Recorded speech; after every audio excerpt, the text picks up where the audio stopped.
is a universal need, and everything we eat has a history.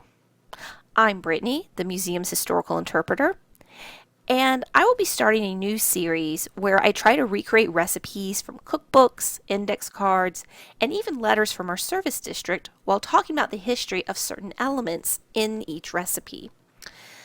Today, I am trying to make peanut butter fudge by also making homemade peanut butter. This fudge recipe comes from the Farmington cookbook Right and Ready Recipes, created by the Farmington Ladies Aid Society. Published in 1924, it falls at an interesting time in the history of peanut butter. Making peanut butter isn't new. The Incas from South America enjoyed it, but Dr. John Kellogg, of the breakfast cereal, made it into a household name.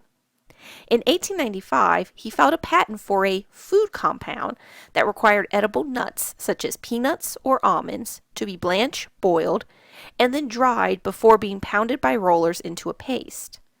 Kellogg ran a health sanatorium and wanted to find protein alternatives to meat, which he believed were unhealthy for digestion and stimulated sinful behaviors. By 1896, word was spreading about peanut butter and how you could make it at home with a meat grinder. However, fresh peanut butter isn't shelf stable and will spoil. That is where science came in.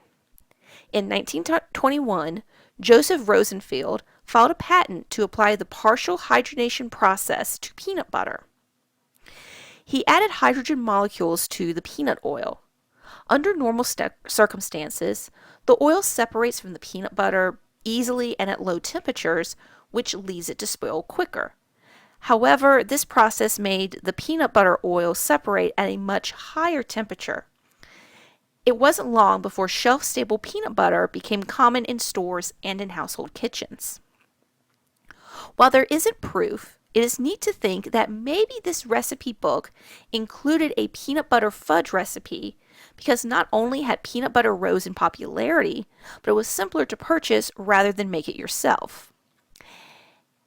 And in case you are wondering, the fudge turned out okay. The flavor was nice. I left it on the counter overnight because the recipe didn't call for me to chill it or anything. So it was more of a hard peanut butter dip by the next day. I'm Brittany, and I hope you can join me on my next cooking adventure.